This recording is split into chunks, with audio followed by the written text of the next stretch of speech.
Este es el podcast de la Congregación Shema Israel, Miami y Deerfield Beach. Presentando la parashá de la semana por el rabino Avi Ner. Nuestra parashat Shavua, parashat Kitzá, asume temas como, por ejemplo, el censo del pueblo de Israel, cómo se podría hacer. Asume también sobre el tema de la fórmula del aceite de la unción. Quiero ver si tengo tiempo después para hablar más de esto en la segunda parte de nuestro servicio. Y también asume el tema de la unción que Hashem derrama sobre Betzalel. Betzalel, un artista que trabajó en la construcción, en detalles de la construcción del Mishkan, del tabernáculo, y asume asimismo el tema del Shabbat, la observancia del Shabbat, y pues del becerro de oro, que fue el pecado que comprometió tanto a Am Israel, al pueblo de Israel. Nosotros vamos a comentar así un poquito de cada cosa para comenzar acerca del censo de Israel. La Rabbanut, es decir, el órgano que registra y controla todos los rabinos de la ortodoxia judía hoy día. La Rabbanut ha investigado y ha encontrado, establecido que somos 35 millones de judíos en el mundo entero, de los cuales casi 8 millones viven en Israel. Es decir, que hay tantos habitantes, tantos judíos en los Estados Unidos cuanto hay en Israel, y posiblemente más judíos en los Estados Unidos que en Israel. Y eso no estamos contando como Europa y como todo Sudamérica y África, etc. Lo cierto es que con esta cifra, en primer lugar, se está cometiendo un error porque no se puede contar.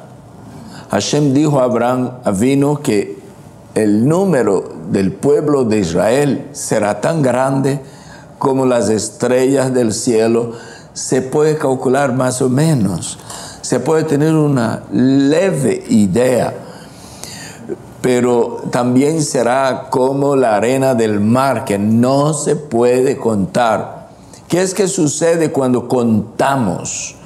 Primero hay que responder la pregunta, ¿por qué no se puede contar? Por dos razones. Primero, porque por tantos que somos tantos judíos que no se puede contar. Y a mí me parece que establecer un número como 35 millones es muy poco para comparar con lo que Hashem ha dicho de que somos como la arena del mar, como las estrellas del cielo, entonces como el polvo de la tierra. Es decir, que estas expresiones divinas nos dice que son mucho más de 35 millones. No nos dice cuántos son, pero dice que son mucho más que esto. Lo cual significa que muchísimo, mucho más que el doble de lo que han podido establecer está en la cuenta del Eterno. No es así, para que diga que somos como la arena del mar, polvo de la tierra, estrellas del cielo. La otra razón por qué no se debiera contar es porque cuando se establecía censos en Israel para ver cuántos éramos, siempre se contaba solamente varones y se contaba también solamente entre los 20 años en adelante, porque se contaba personas que podrían salir a la guerra. Entonces no se contaban las mujeres, porque en aquellos entonces, tiempos bíblicos, las mujeres no iban a la guerra. No era común esto. Se contaba a partir de los 20 años, los jóvenes a partir de los 20 años. Cuando salimos de Egipto dice que éramos 600,000, pero contando desde los 20 años de edad, no contando los ancianos, las mujeres, ni los menores de 20 años, lo cual han establecido también algunos sabios de Israel que podría ser más de 3 millones de personas, ¿no? Es decir, que encima de que el conteo es equivocado por cuanto somos como la arena, como la estrella del cielo, la arena del mar y como el polvo de la tierra, encima de que no se podía contar todo, se contaba solamente adultos, y eso se hace difícil de establecer el número. Es decir, que cuando leo las escrituras, la Torá especialmente, y leo las estadísticas de hoy, yo veo que ellas se conflictan en este particular. El otro caso es porque cuando salimos a la guerra, si contamos el pueblo, nos da la oportunidad de poner nuestra confianza en el número. Un error que cometió Yehoshua o Josué después que ganó la batalla contra Jericó, ¿no? Ellos ganamos la batalla contra Jericó, y parece que Josué no entendió quién fue que tumbó los muros de Jericó y quién dio la victoria al pueblo de Israel. Porque ellos apenas tocaron, marcharon alrededor en el último día, durante 7 días, en el último día marcharon 7 veces, tocaron el shofar y gritaron, y los muros se vinieron abajo, con excepción de una parte del muro que tenía un hilo escarlata y que había Josué y Caleb dicho, jurado, garantizado a una mujer que su familia iba a ser salva. Solo aquella parte no vino abajo, pero toda la ciudad vino abajo y ellos ganaron la batalla y fueron con todo el pueblo de Israel marchando alrededor. Ahora, cuando fue de combatir contra una ciudad muchísimo menor, que se llamaba Ai, entonces Josué pensó así: si con una multitud así ganamos una ciudad así, pues una ciudad de ese tamaño vamos a disminuir el número de personas, porque no necesita más personal para esto, es desperdicio de soldados. Y fue a una ciudad pequeña con un número proporcional de personas, habiendo establecido números, y perdieron la batalla. Lo cual significa que si contamos, corremos el riesgo de poner nuestra confianza en el número, y los números no establecen nuestra victoria. Es decir, nuestro potencial no es lo que va a establecer nuestra victoria, sino el potencial del Eterno, ¿no? Entonces, eso era una de las 2 razones por las cuales no se podía contar. La gran cantidad incontable y evitar el riesgo de poner la confianza en el número de soldados. Bueno, por otro lado, tenemos una experiencia que tuvo David, que Israel sufrió mucho mortandad porque David estableció un censo en Israel y no estableció según la Torá. Lo que nosotros estamos estudiando hoy fue un mandamiento que nos fue dado más de 400 digamos unos 480, 500 años antes de que David saliera a la guerra, contando las personas, vamos a ver cuántos somos, qué tan poderosos somos. Pero cuántos somos no establece qué tan poderosos somos, porque podemos ser poco y muy poderosos, y podemos ser mucho y muy débiles y frágiles. Porque nuestra victoria no depende de qué tan hábiles, de qué tan fuertes económicamente, de qué tan números grandes somos nosotros, sino que nuestra victoria depende de que tanto confiamos en Hashem y de lo que Él es capaz de hacer por nosotros. Entonces el Eterno establece que cada persona, cuando censes, no está mandando censar, pero cuando censes, cuando no puedas pasar sin censar, cuando no resista la necesidad de saber cuántos son, cuando te veas en situaciones de que es irresistible el deseo de saber cuántos ya vamos nosotros, entonces haga una cosa, que cada uno dé medio shekel, medio ciclo en plata. Medio shekel es la moneda de Israel hoy y fue también en estos entonces. Cada uno ponga medio shekel, de 20 años para arriba, ponga medio shekel, y después, en vez de contar el pueblo, cuenta los medios shekelim que fueron puestos de ofrenda. Y era una ofrenda especial para expiación. Iba a ser utilizado para un lavatorio, donde el sacerdote tenía que lavarse las manos y los pies antes de ofrecer sacrificio. Es decir, para un fin de purificación además. Entonces, cada persona daba medio shekel. La pregunta que surge de esta mitzvah es, ¿por qué medio? ¿Por qué no uno? Entonces tenemos que pensar en una respuesta para esto. Ahora, cada uno daba medio shekel. El rico no podía dar más, ni el pobre podía dar menos. Y medio shekel era muy fácil de dar. Muy fácil de dar.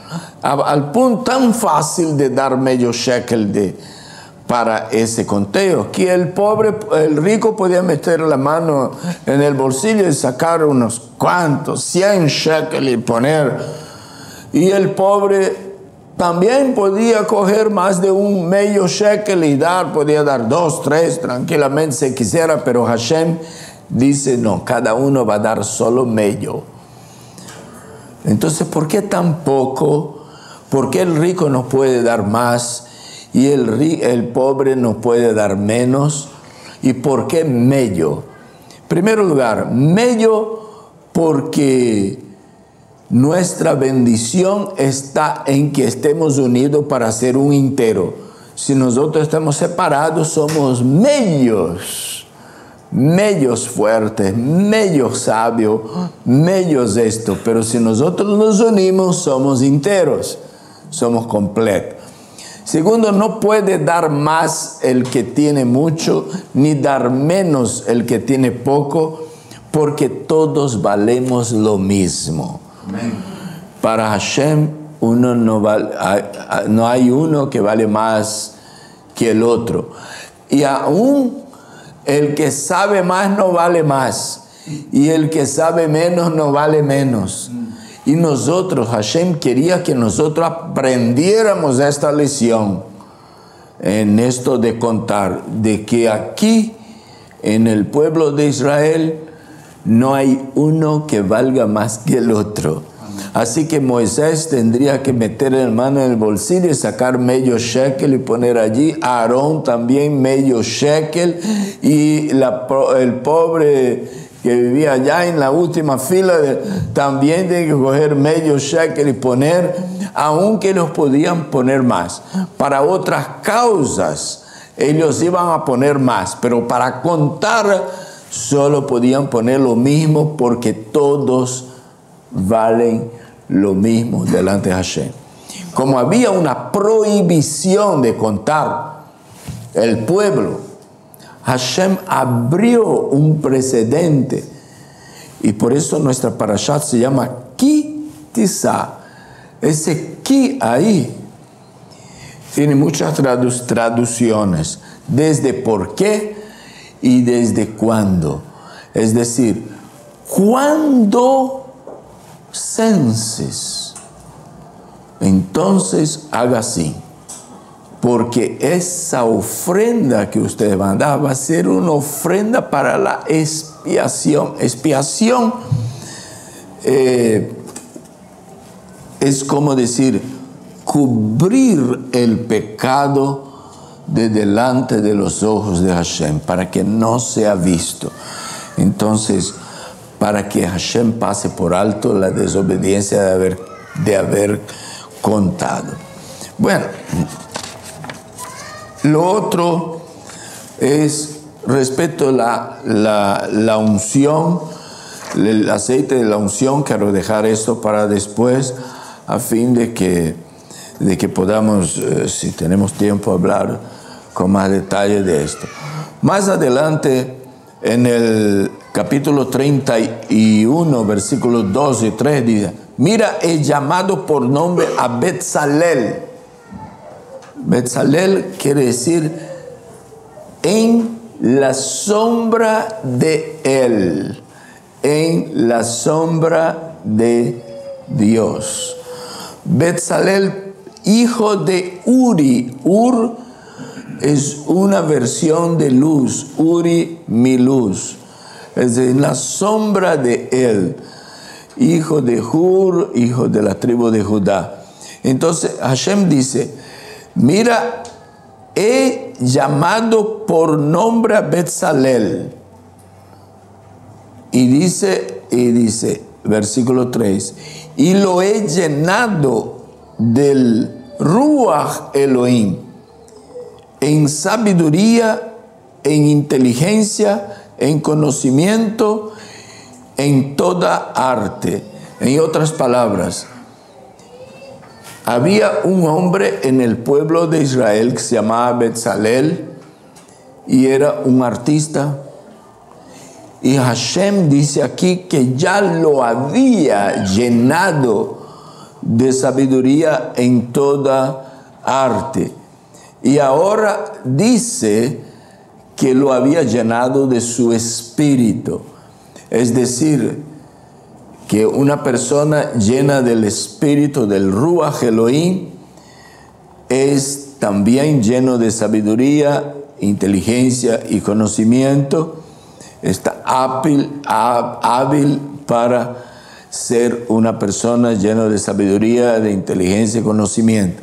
Es decir, que una persona con sus habilidades naturales que Hashem le ha dado, lleno del Ruach HaKodesh, del espíritu de Elohim, del espíritu de santidad, él se vuelve aún más sabio, inteligente y lleno de conocimiento. Es decir, que Hashem necesita de nuestras habilidades, pero solo las habilidades no son suficientes. Él quiere que para que seamos útiles realmente, que estas habilidades estén bajo unción. Amén. Entonces, cualesquiera que sean nuestras habilidades, nuestras aptitudes, para que nosotros sirvamos bien la causa del Eterno, necesita que seamos llenos del Ruach HaKodesh, hasta para lo más mínimo.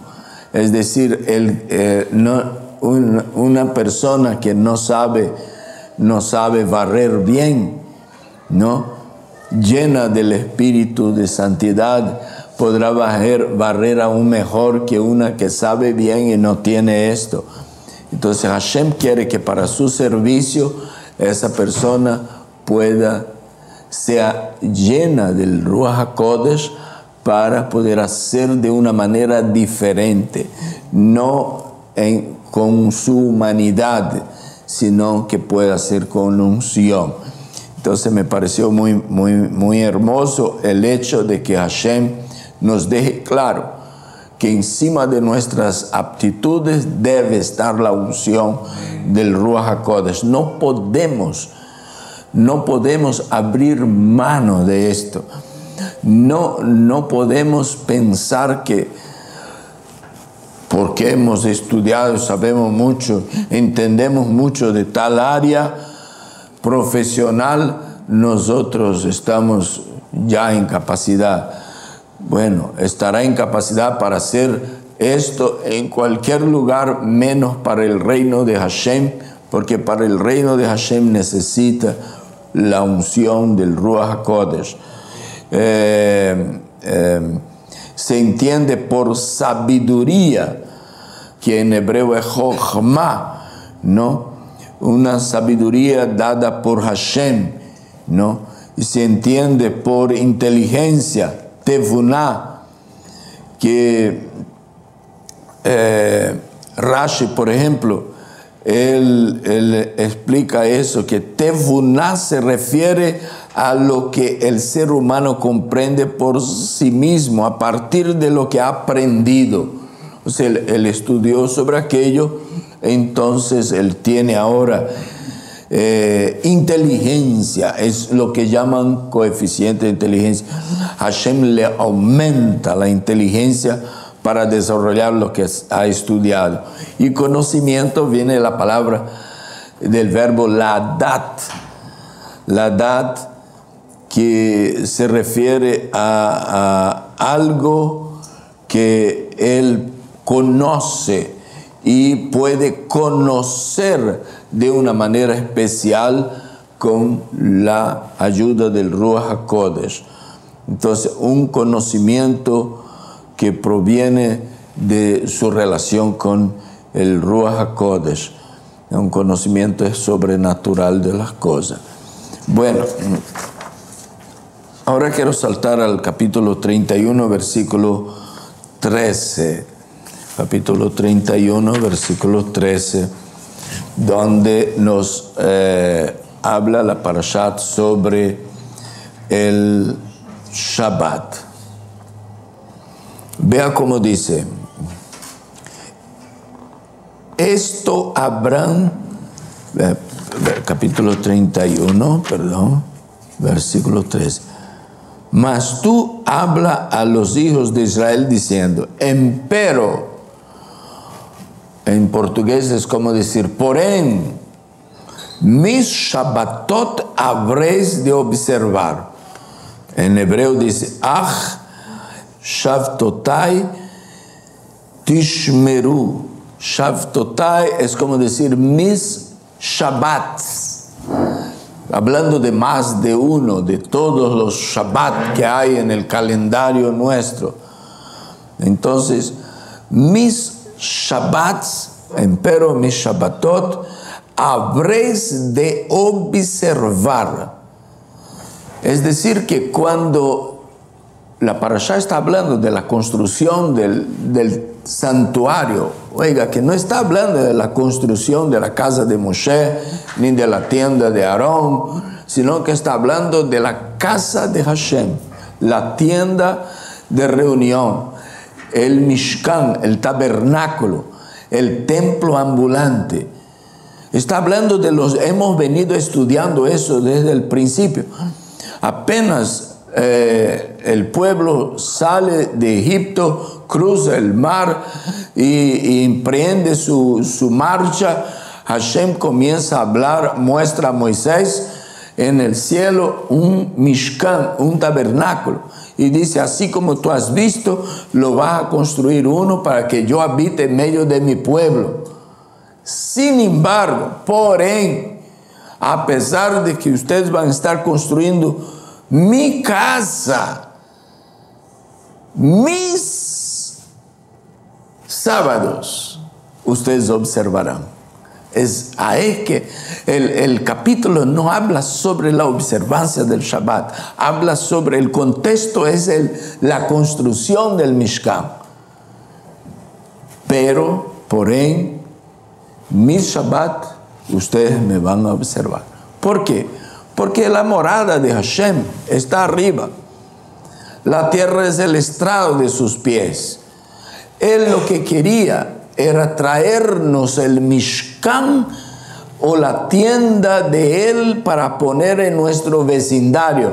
O sea, acercar su presencia a nosotros. Entonces le manda a Moisés construir el Mishkan, no porque él no tenía dónde morar. Más bien hay que considerar que Hashem le dice a Moisés, como tú has visto mi morada allá arriba, me la va a construir abajo. Es decir, con los compartimientos que tenía. No es que allá arriba tenía pieles de cordero y pieles de cabra y cortinas teñidas, estas cosas. Lo que Moisés vio allá arriba fue el trono de Hashem, como era. Habían sesiones, habían lámparas, habían luz, habían esto. Había un propiciatorio. Entonces, así tú me lo vas a construir allá abajo. Yo quiero vivir en medio de mi pueblo.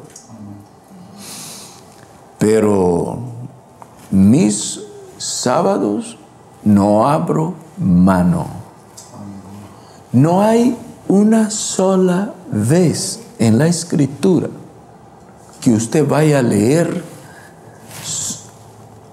de Hashem, del Eterno, diciendo mis lunes o mis jueves o mis viernes o mis domingos. Es como decir que él trató el Shabbat de una manera tan posesiva que nada tiene que ver con ningún otro día de la semana. Y no es que nada tiene que ver con tan solo el domingo, con ningún día de la semana. Es decir que en las Escrituras encontramos a Hashem diciendo, mis diezmos, mis sacrificios, mi ofrenda, ¿qué más? Mis fiestas. Y aquí él dice, mis sábados, mis Shabbatot en hebreo. Mis sábados. Es decir que no vamos a encontrar en la Escritura ningún lugar donde podamos establecer ninguna base bíblica, ningún versículo absolutamente, si actuamos como exegetas honestos con todo el contexto de la Escritura, para querer insinuar de que Hashem aprecia el domingo más que el Shabbat, o en deterioro del Shabbat. El único día que el Eterno separó de los demás fue el Shabbat. Mis Shabbat.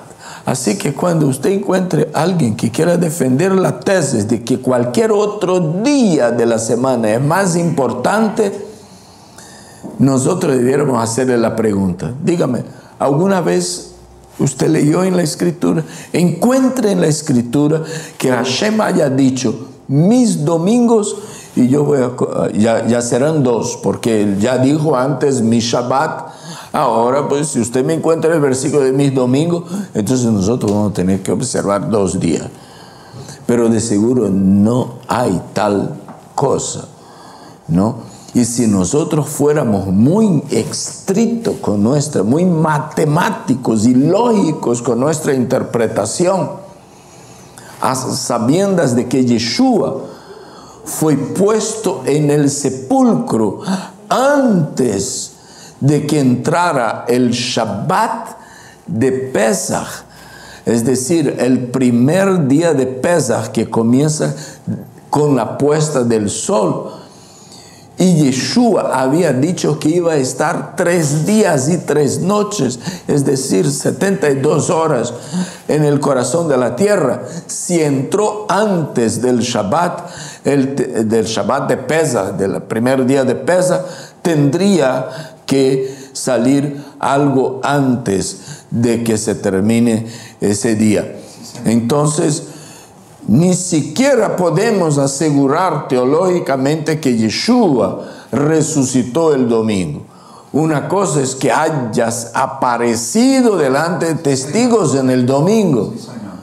Alguien una vez me dijo así: no, pero esto, vea que involucra los 3 días. Yo digo, que involucre los 3 días es una cosa, porque Yeshua tomó el acontecimiento de Yoná o Jonás y dijo: así como Jonás estuvo 3 días y 3 noches en el vientre del pez, así el Hijo del Hombre. Fue una señal que le dio al pueblo de Israel. Así el Hijo del Hombre estará 3 días y 3 noches en el corazón de la tierra.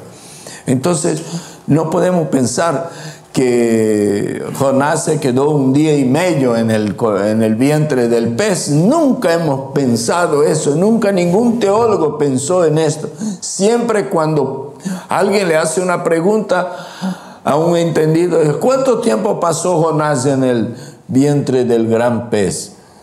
Nadie dice que fue 1 día y medio, porque si la Escritura dice que fueron 3 días y 3 noches, tiene que haber sentido 3 días y 3 noches, 24 horas multiplicado por 3, que son las horas del día.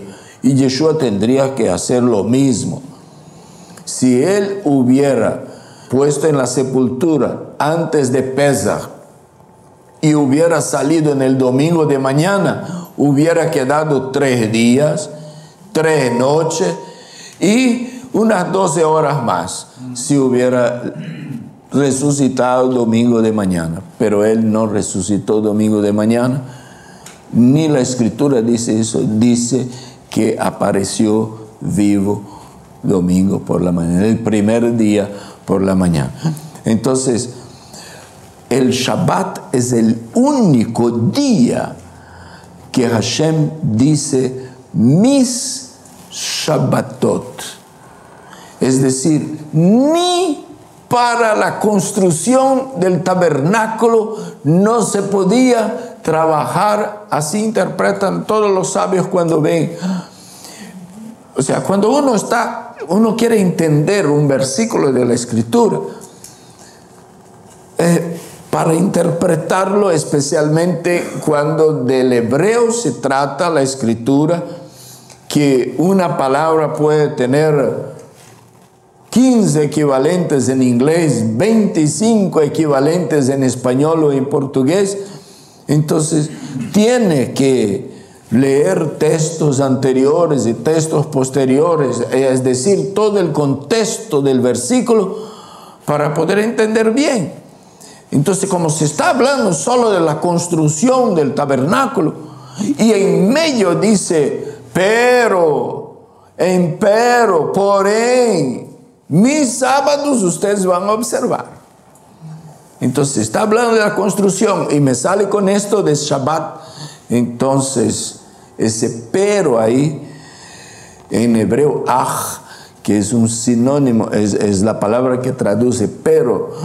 Entonces mis sábados ustedes, yo no abro mano, aunque sea mi casa que estén construyendo. Es decir, que no justifica ni siquiera si estamos construyendo un templo para el Eterno, no justifica quebrantar el Shabbat. No justifica. Y el versículo siguiente dice, por tanto, habréis de guardar el Shabbat porque es santo para vosotros. Todo el que profane morirá irremisiblemente. No hay cómo profanar el domingo, no hay cómo profanar el miércoles o el jueves. Esta semana alguien un ministro conversando conmigo me dijo, ahí viene el Viernes Santo y lo vamos a festejar. Nosotros sí hacemos fiesta para Hashem, para Dios, y vamos a festejar el Viernes Santo. Y yo le estaba mirando y dice, está tan alejado de la Escritura, la expresión, pero tan alejado. No sé ni por dónde comenzar a decirle a él lo equivocado que está. Del que no hay tal Viernes Santo en la Escritura. No hay. Porque la fiesta de Pesach es un Shabbat. Y Yeshua tenía que morir en el día en que se estaban matando los corderos de Pesach en Jerusalén. Mientras los sacerdotes sacrificaban en el templo los corderos de Pesach, Yeshua estaba siendo sacrificado en el monte. Es decir, antes de que llegara la fiesta, porque tenían que matar el cordero, cocinarlo para después, y era un miércoles. Y la fiesta empezaba el jueves, que empieza a la puesta del sol del miércoles. Entonces, ¿dónde está ese viernes? Ese viernes viene un día después de que Yeshua fue sepultado. Ahí viene viernes que ellos ya pudieron ir a comprar las especies aromáticas. O sea que para hacerlo al apuro, porque ya viene el sábado semanal. O sea que es difícil para mucha gente que ignora las festividades del Eterno saber que hay un sábado cada semana y hay sábados o Shabbat que son el primer día que son los primeros días de fiestas importantes y como celebraciones importantes que puede ser Pesach, Sukkot, Shavuot, Yom Kippur, etc. Entonces, Yeshua definitivamente no murió un viernes. Y si fuera viernes, no habría muerto el viernes, ¿no? Sino un día antes. Entonces, por tanto, habréis de guardar el sábado porque es santo. Es decir, Hashem recuerda a su pueblo que está construyendo el tabernáculo, que no podrán profanar el Shabbat porque el Shabbat es santo. No hay un solo versículo, un solo reglón, un solo párrafo en toda la Escritura que diga que cualquier otro día sea un día santo. Hablando de días de la semana, ¿no? Por ejemplo, de domingo, primer día de la semana, hasta el viernes no hay un solo día que el hombre pueda, trabajando, profanarlo, porque los días estos fueron hechos para trabajar, igual que Hashem trabajó todos estos días y el Shabbat, él descansó. No hay un solo versículo que diga que cualquier otro día de la semana sea santo. ¿Quién ha santificado el día domingo? Ni siquiera han sido los cristianos protestantes, no. Ellos ya heredaron esa santificación de la iglesia romana. Así, no hay ninguna prohibición de trabajar en ningún otro día que no sea el Shabbat. No hay absolutamente en la Escritura. No hay otro día en la Escritura que sea santo para Hashem. Vean. Así que, por tanto, todo el que profanare morirá.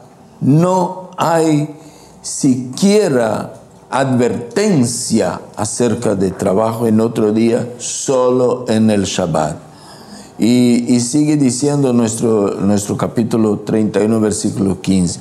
Durante 6 días se trabajará es como decir así, en la construcción del tabernáculo, dentro del contexto que estamos leyendo. Pero el séptimo día será día de completo reposo, santo para Hashem. Otra cosa, no hay un solo día de la semana que la escritura diga así, ese día, miércoles, jueves, viernes, domingo, lunes, será santo para Hashem. ¿Qué quiere decir santo? Como nosotros a veces pensamos, nosotros no, pero hay quienes piensan con mentalidad greco-romana que santo es uno que está colgado allá en la pared, separado. Wow, que la gente hasta le tiene miedo. Los únicos que no le tienen miedo pueden ser los animales que puedan posar allí, pero todos los demás le tienen respeto porque es el santo. Ahí después se acerca un poco más de la escritura y conoce un poco más al Eterno. Ahí ya comienza a descubrir que todos nosotros somos santos, ¿no? Todos vosotros sois santos. Israel hacía todo lo que hacía, hasta construyó un becerro de oro. Pero las escrituras dicen, vosotros todos sois santos. Oh, ¿cómo es eso? Yo pensaba que santos eran los que no pecaban. No, santos son los que están apartados, los que han sido apartados de las demás naciones, los que están viviendo apartados de los demás, de lo que hacen los demás, su modo de vida, su patrón de vida, su confianza, su credo, nada tiene que ver con el gentío allá afuera. Ellos son separados, igual que Hashem es santo, santo, santo. ¿Por qué es santo, santo, santo? Es separado de entre los separados y de entre los separados. Es decir, que para entrar en la casa del Eterno tenía que pasar por 3 lugares. ¿Por qué? Porque él estaba triplemente separado, es decir, apartado. Había el patio, había el lugar santo y el lugar santísimo. Había un lugar donde todos podían llegar, había un lugar donde solo los sacerdotes, había un lugar donde solo el sumo sacerdote. Y esto nos habla de un sitio donde solo el sumo sacerdote, según el orden de Melquisedec, pudo entrar para ofrecer el sacrificio por el cual nosotros fuimos redimidos, que es Yeshua, y que llevó de su propia sangre. Entonces él es separado, separado, separado, 3 veces separado, triplemente separado de los demás. No hay confusión, no se le puede confundir con otros dioses.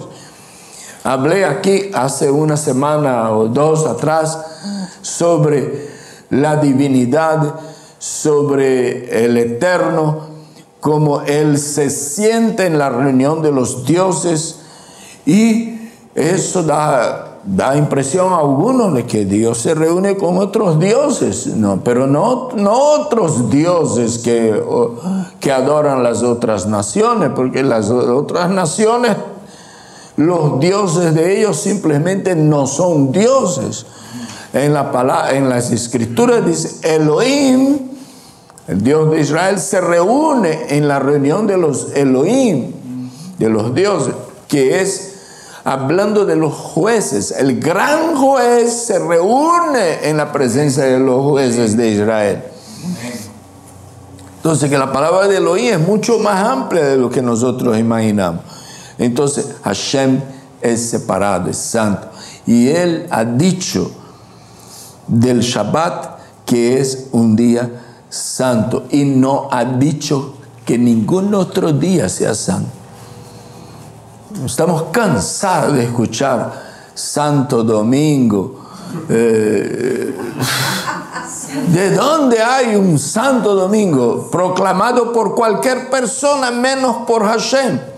Escrito en cualquier libro menos en la escritura.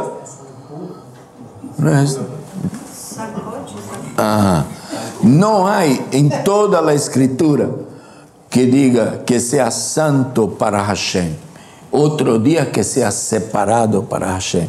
No hay otro día en la semana, en la Escritura, que se ordene así. Vea, capítulo 31, versículo 15. Durante 6 días se trabajará, entre paréntesis, aquí vamos a entender según el contexto, en la construcción del tabernáculo, del Mishkan, de mi casa. Pero el 7º día será día de completo reposo, santo para Hashem. Cualquiera que haga una cosa muere. Será un Shabbat para el Eterno. Y dice en Isaías capítulo 58, versículo del 13 al 14, dice así: si por causa del Shabbat apartas tu pie para no hacer lo que te plazca en mi día santo, y llamas al Shabbat delicia, al día santo de Hashem día honorable, y lo honras, no siguiendo tus caminos, ni buscando tu placer, ni hablando de tus propios asuntos, entonces te deleitarás en Hashem, y yo te haré cabalgar sobre alturas de la tierra, y te alimentaré con la heredad de tu padre Jacob, porque la boca de Hashem lo ha hablado. Imagínense, del Shabbat habla de apartarlo para no hacer lo que nos plazca, y llamarlo delicia. Usted sabe lo que es una cosa deliciosa, ¿no? El Salmo dice así: mirad cuán hermoso, cuán delicioso, no, cuán hermoso es habitar los hermanos juntos en unión. Ahora vea bien, hay cosas deliciosas que aunque sean abstractas, aunque no sean comestibles, ¿no?, pero son deliciosas. Al Shabbat es el único día de la Escritura, y tienen que estar definitivamente de acuerdo conmigo ahora todos los teólogos e intérpretes de la Escritura. Es el único día del que la Escritura exige de nosotros que le llamemos delicia. Llamar al Shabbat delicia. Lo delicioso ha llegado. Que te trajeron la torta de la hermana, le hicieron el pudín que le gusta. No, es que ha llegado el Shabbat. Esa es una delicia. Llamarlo delicia, llamarlo día santo de Hashem y honorable. ¿Hay algún otro día en la Escritura que nos enseñe Hashem a llamarlo honorable, a llamarlo delicia? ¿Hay algún día delicioso como el Shabbat en la Escritura? Simplemente no hay. Yo tengo derecho de andar en todos mis caminos y de buscar mi placer en las cosas y mis propios asuntos 6 días. Es decir, correr atrás de cualquier actividad productiva, ganar honestamente dinero en todos los 6 días. Pero el Shabbat es Hashem. Y no es que estoy tratando de infundir culpabilidad en la infracción del Shabbat para aquellos que están todavía en el proceso de liberarse de cualquier actividad en Shabbat. No es la intención. La intención es dejar claro que no hay otro día en la Escritura que Hashem llame suyo, que Hashem llame santo para Él, que Hashem nos exija que lo tratemos como algo delicioso y honorable, que el Shabbat. Es decir, hay recompensas para el Shabbat, para el que al Shabbat lo trate con especial atención. Y dice: entonces te deleitarás en Hashem. ¿Cuándo? cuando deje de hacer lo que te plazca en mi día, cuando lo llame delicia, cuando lo llame santo y honorable, entonces te deleitarás en Hashem y yo te haré cabalgar sobre las alturas de la tierra. Es decir, que la meta de quien regresa a sus raíces, la meta de quien quiere servir a Hashem al estilo del primer siglo. Oiga bien, en el año 325, Roma oficializó una religión inspirada en un deseo de unificar las religiones. La palabra sincretismo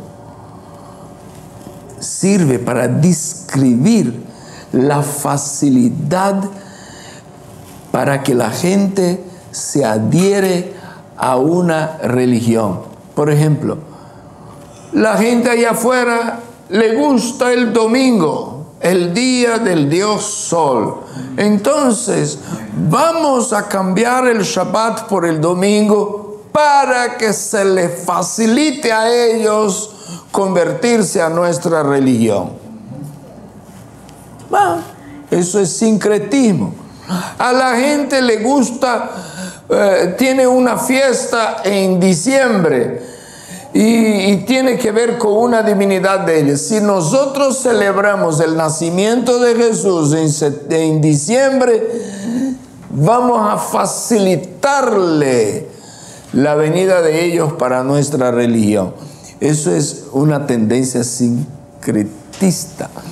Entonces, esto fue lo adoptado, o sea, haciendo cambios en lo establecido por el Eterno para facilitarle a la gente. Esto le aborrece a Hashem. Eso le aborrece a Hashem. Porque mucha gente lo está haciendo inocentemente, porque han sido engañados, heredaron esas tendencias. Es que en la misericordia del Eterno hay bendición para ellos. Pero vea, los que estamos aquí no somos víctimas del engaño. Ya sabemos la Escritura, ya conocemos. Ahora nosotros ya somos factibles de otro trato. Ahora a nosotros nos corresponde obediencia. Ahora Hashem no necesita pasar por alto. Ahora Él ya puede, bueno, tú, ya sabes, ya descubrieron que es bueno. Ahora ya los puedo tratar diferente. Amén. ¿Quieres ser bendecido? Ya sabe, trata de una manera especial. Cuando menos alguien que está todavía trabajando en Shabbat debe hacerlo con tristeza, con lamentación, a cada momento que tenga que levantar una caja o que tenga que mover la escoba, ha de decir así. Si lo está haciendo para ganar dinero, ha de decir así: Hashem, ten misericordia de mí, libérame de esto. Yo ya no quiero hacer esto en Shabbat. Yo ya no quiero hacer esto en Shabbat. Porque si lo está disfrutando, el pecado se vuelve un poco más fuerte. Algunos dicen: yo tengo que trabajar en Shabbat porque necesito ganar un poquito más. Es que estoy haciendo planes para un viaje, que estoy haciendo planes para comprar una casa. No creo que esto va a ser de bendición para usted. Amén. Capítulo 31, versículo 16. Y los hijos de Israel guardarán pues el Shabbat. Guardarán pues el Shabbat, haciendo el Shabbat un pacto perpetuo por todas las generaciones. Imagínense, cuando alguien recibe una prisión, recibe un veredicto de un jurado, el juez golpea ya su mesita y dice: prisión perpetua. Ya se sabe, ese ni con buena conducta no sale más. Prisión perpetua. Por eso que antes que un jurado le dé prisión perpetua a una persona, puede saber que tiene que haber sido bien cruel mismo. Y generalmente le dan prisión perpetua. ¿Por qué? Porque no tiene allí en aquel lugar una ley que es para la pena capital, para morir. Entonces le dan perpetua. Pero si le dan 50 años, entonces le piensa: si me porto bien, tal vez me baje a 25.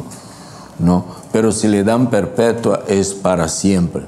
Entonces los hijos de Israel guardarán el Shabbat, haciendo el Shabbat un pacto perpetuo por sus generaciones. Es decir, que no hay ningún trato así con ningún otro día. El versículo 17 dice: es una señal entre yo y los hijos de Israel para siempre. Es decir, no hay otro día que sea una señal para el pueblo de Israel. No hay otro día. Y si nosotros, volviendo a nuestras raíces, si nosotros queremos volver realmente a lo que era la primera congregación, tenemos que responder una pregunta: ¿estoy yo mismo, de verdad quiero ser creyente como eran los primeros creyentes, la iglesia primitiva, la comunidad primitiva? Yeshua no echó en el tacho el judaísmo, no inventó una nueva religión, no fundó la iglesia evangélica de tal barrio, menos la católica. Él simplemente continuó judío porque eran los judíos que estaban esperando el Mesías. Y los discípulos de Yeshua continuaron yendo a la sinagoga. Y hablando del concilio que hubo en Jerusalén, fue para resolver problemas de gentiles que habían aceptado a Yeshua, que reconocieron que eran pecadores y que se arrepintieron de sus pecados, se convirtieron al Dios de Israel, aceptaron el Mesías de Israel. Y ahora, ¿dónde nos vamos a congregar? No había ninguna iglesia entonces. Pues ustedes se van a congregar en una sinagoga y allá ustedes van a aprender la Torá de Moisés cada sábado, ni siquiera era el domingo. Es decir que cualquier persona que no era del pueblo de Israel ya sabía dónde tenía que ir. Yo creo que si Pedro, Pablo, Juan, Mateo pudiera venir aquí hoy día, así como usted y yo estamos, y visitar cualquier buena, la mejor y más ungida iglesia de este condado, y yo creo que si ellos pudieran venir así en persona como nosotros estamos, y visitar cualquier templo cristiano, donde tenga la orquesta más profesional, los músicos más especiales, los cantantes más especiales, donde el Espíritu de Dios se mueva, ellos entrarían y preguntarían así: ¿de qué religión son ustedes? No, nosotros somos cristianos. ¿Y qué es el cristiano? ¿Qué es ser cristiano? Que usted no sabrá. Nosotros seguimos las enseñanzas suyas. Y con mis enseñanzas ustedes hicieron todo eso que está aquí. Sí. A lo mejor no me entendieron muy bien. A lo mejor alguien escribió otra cosa y puso mi nombre abajo. Pues yo no me acuerdo de esto. No está feo, está interesante. Yo estoy pero esto sí me parece bastante raro. Y esto apenas les estoy dando una anécdota mesiánica.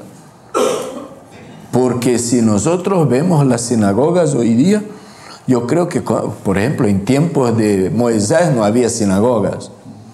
Había el Mishkan, después hubo el templo. Después de las dispersiones fue necesario crear la sinagoga para que la gente fuera de Israel pudiera congregar. De ahí continuó la sinagoga sin excluir la importancia del templo. Yo creo que hasta Moisés, un rabino escribió y dijo así: si Moisés pudiera venir hoy aquí y visitar nuestra sinagoga, un rabino no mesiánico, él entraría y vería a toda la gente y diría: oiga, ¿y de qué religión son? Si nosotros somos judíos. No, judíos. ¿Y que una secta nueva? No, somos los guardadores de la Torá. ¿Torá de quién? La Torá suya, que nos dejaste. Wow, y con mi Torá ustedes consiguieron hacer esto. ¿Y dónde yo dije esto? Usted se sorprendería. Cuanto más si los apóstoles nos visitaran a nosotros.